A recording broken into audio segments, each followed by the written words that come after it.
Hey, what's up guys? How you doing? It is Lasty here. Welcome today to the FIFA 20 Premier League ratings here on Ultimate Team. This video is presented by the Gamechangers network. Thanks to EA for flying me out to Amsterdam to go to the capture event to get this footage for you guys, and I have got a lot more coming your way over the next few days.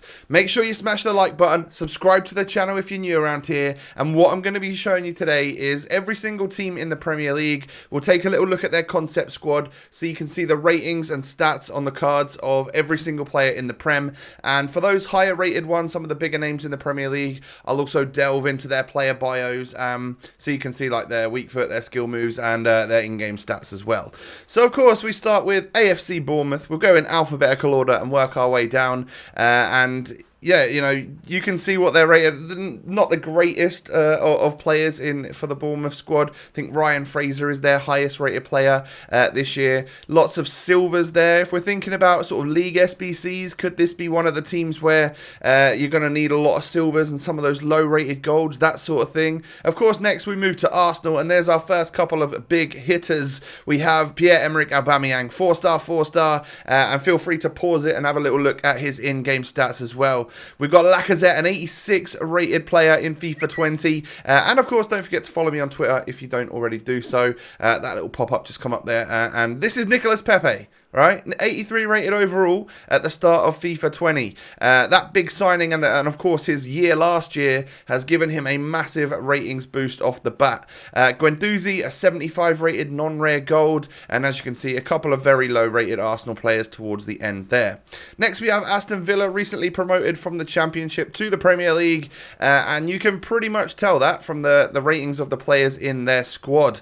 It is just as simple as that. A lot of silver players and quite a few bronzes as well. Moving on to Brighton, and they've got one or two players that actually look alright. Trossard actually looks very good, 79 rated left winger from Belgium. He's got like 4-star skills and stuff. Could be one of those cheap OP gems from the Premier League to use at the very start of the game. Who knows? That could be the sort of player that you want to get in your starter packs or work towards over the first week or so of the game so that you've got a fairly competent team at the start. And once again, some fairly low rated players and stuff. Moving on to Burnley, it's going to be a fairly similar story. 79 rated. Nick Pope is going to be their highest rated player alongside Tarkowski as well, and then Ben Mee as a 78 rated overall. Lots of lower rated golds. This will be the sort of team which you know, if you think about league SBCs, they've got quite a few non-rare golds and stuff. Probably going to be one of the cheaper sides to put together that doesn't necessarily offer out the greatest of pack rewards.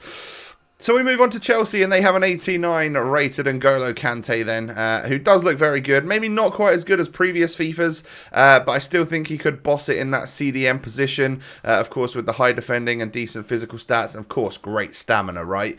He's one of the main big hitters for Chelsea, of course. We've got Hudson-Odoi as a 74 rated silver this year, and like I said, just feel free to pause this as and when you want if your team pops up or some players that you're interested in pop up. Wilfried Zaha here, 91 pace, 87 dribbling, 76 shooting. That could be a very OP starter striker for you. And what I've noticed about the Premier League is that typically this year, the players go from really, really good to like a couple of OP players in that middle rating section to then kind of like unusable. So it's going to be a tough one. I think we're going to have a large gap between the prices of those players that are, you know, like the Trossards and stuff like that, the players from that are not that high rated, but they're kind of usable at the start, to then getting up to your crazy high rated players, your Leroy Sané's, your Raheem Sterling's, all of that type of stuff.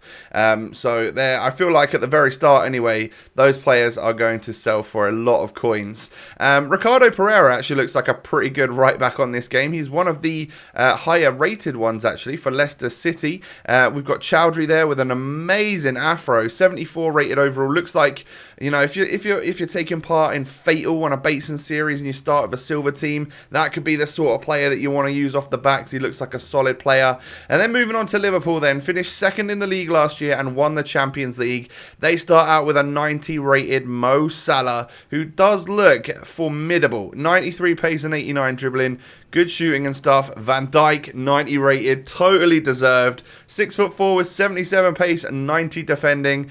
He looks absolutely monstrous monstrous. And of course, just feel free to go back if you want to check the ratings of that. One of my favourite players, Sadio Mane, looks just super quick, and I'm sure he's going to deal some damage. Bobby Firmino as a centre forward, only 86 rated, or is that kind of keeping the same as what he was last year? I'm pretty sure. Fabinho, overall rating of 85, fairly slow at the 68 pace, but I'm not sure if that's going to matter too much. We've seen a bump up to 85 rated for Andy Robertson, 84 rated for Gini Wijnaldum, and then I think Trent's an 83 overall, Hendo's an 83 overall, Shaqiri 82. You got the rest of the Liverpool players there. Some of them might make it into your starter OP squads, the Divock Origis, the Oxlade-Chamberlains, that type of stuff, and then and of course like the lower rated end players for Liverpool. Not bad. They had some very good players. And of course, we move on to the Premier League champions, that are Man City, with the highest rated Premier League player being Kevin De Bruyne. We all know that. He pretty much deserves that. What an absolute boy he is. 91 rated overall. De Bruyne has got 87 dribbling, 86 shooting, and 92 passing, with, of course, 4-star skill. 5-star weak foot. 89 rated Sergio Aguero, of course, with the silver hair as well. Only 80 pace. Yeah, that's a pretty big hit on that. You got Raheem Sterling with the 93 pace, 89 dribbling, only 79 shooting and 78 passing though on an 88 overall rated item. I wonder how much these stats are gonna, like, what they're gonna mean when, in terms of getting in game. Is Aguero gonna be unusable now because of the fact that he's not super tall or super fast? Leroy Sané, is he gonna be incredible because he's got 95 pace and 86 dribbling, and he's fairly tall as well? Riyad Mahrez down at an 84 overall rated with only 84 pace. Gundogan, fairly decent. What Man City do have is a couple of good right backs. Kyle Walker and João Cancelo. They were on a couple of pages up there. Feel free to go back and check them out. They could be very expensive, knowing that people are gonna want to use those higher rated players from the Prem.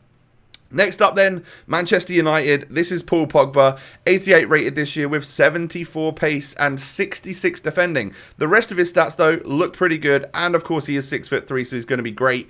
Martial looks amazing, 89 pace, 85 dribbling, 81 shooting, and then Rashford. Martial's the left winger, Rashford's the striker. I'm not sure how Man United have been playing it recently, but I'm pretty sure it was flipped around. But Rashford with the 5-star skills, 92 pace, 83 dribbling, 82 shooting. You just know that that's going to be an amazing card to use at this game. Definitely one of those overpowered players in the first few weekend leagues, no doubt about it. You've seen Wan-Bissaka there. You've seen what Eric Bailly's rated and stuff like that. And we move on to the lower rated players, with Ghana being the lowest rated, only a bronze 63 rated from Manchester United. Newcastle then, I was about to say Liverpool. We've done Liverpool. Newcastle then have an 80 rated overall, and then a fair few golds, some rare, some non-rare, and you can tell as well by just the card shape whether it's going to be the rare or the non-rare, even in the concept squads, which is nice. Norwich, we'll take a very quick look at them. Ralph Farman, Timu Pukki, they are obviously the two bigger names from this club. A lot of silvers and a lot of bronzes as well, just coming up from the championship and looking likely to go back down again. Now we move on to Sheffield United. Again, lower rated players, since they've just come up as well. Southampton have got 79 as their highest overall rated. Ryan Bertrand's up there as well. We know that we've played against him on FIFA 18 or FIFA 17. I can't remember what year it was, but we actually gave him a game and recorded it for the channel as well a couple years ago. 89 rated Harry Kane this year, only 70 pace, but he does have 91 shooting. You're going to be able to finish with this guy, but has he got the legs? Is it going to mean that he's completely unusable on FIFA? How's it going to work this year? You'll have to wait until you see some gameplay and experience some gameplay to find out about that. And I have got that coming for you guys. I've got loads of videos coming. I'll have another one today, which will be a squad builder with a bunch of gameplay in it as well, because I know that this is me just going through concept squads, but I wanted to show you the Premier League ratings. I know a lot of people are asking for these. Heung-min Son, 87 rated centre forward. Yes, he's going to be an amazing card. 88 rated, 88 pace, 87 dribbling, 86 shooting. We all know how great Son is on FIFA. I can't wait to try and afford him on the road to glory. Get him into my one of my weekend league squads. That would be very, very nice indeed. Doucouré will be the highest rated player for Watford then, as they have a fair amount of golds as well. A fair amount of non-rare golds as well by the looks of it. And then we move into the silvers and the lower rateds. And then what's after Watford? Is it going to be Wolves? Oh, it's West Ham and then Wolves, is it? 84 rated Felipe Anderson actually kind of looks great. 89 pace, 88 dribbling. He's not too far off Raheem Sterling, but he's 4 ratings lower. And you did see that as well there, right? Their new signing, Haller, 83 overall. Could we be seeing a lot of people use him during the start of FIFA 20? And then the final team, Wolves, obviously got a lot of Portuguese players. João Moutinho being their highest rated as an 84 overall. And then this was one of the more expensive clubs for the league, SBC, last year. I think due to like the formation and stuff. Let's hope we see some changes to that in order to make them not be super expensive. But here is your first page. Here is your highest rated players from the Prem. We've had a little look at all of them. A 91 rated De Bruyne, 90 Salah, 90 Van Dijk. De Gea with the downgrade to an 89 overall. What do you think? Deserved? Undeserved? Let me know down below in the comments. Kante as an 89, Kane as an 89, Aguero 89, Alisson bumped up to an 89 to match De Gea. So that's pretty crazy as well. And of course, with Virgil being so high rated, I think that Alisson's going to be pretty expensive because people are going to be looking to get that link to the Dutchman in the centre-back role. Ederson 88, so Alisson is officially better than him on FIFA this year, or in terms of rating anyway. And then Aubameyang with the 94 pace, but only 80 dribbling. Does that make him unusable? I'm curious to know what you guys think.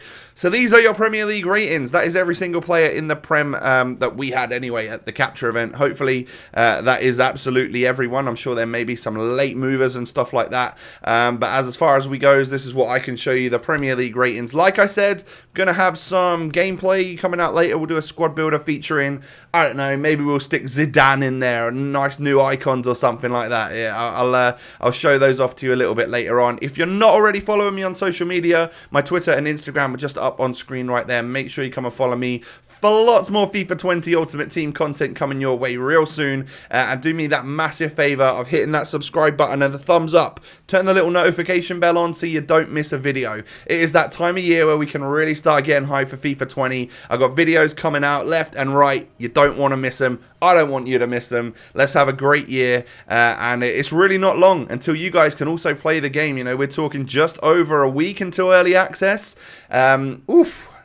We're really getting there. It's time to... The batteries are recharged. I'm ready to go. Let's get FIFA 20 underway. I could not be more excited about it. I think this is the most excited I've been for a FIFA ever. I think I might say that every year, but genuinely, I'm hyped to get started, to get going on that road to glory and see what we can make happen again this year. Guys, massive thanks for watching the video. Hit that thumbs up, subscribe if you're new, and I will catch you next time. Peace.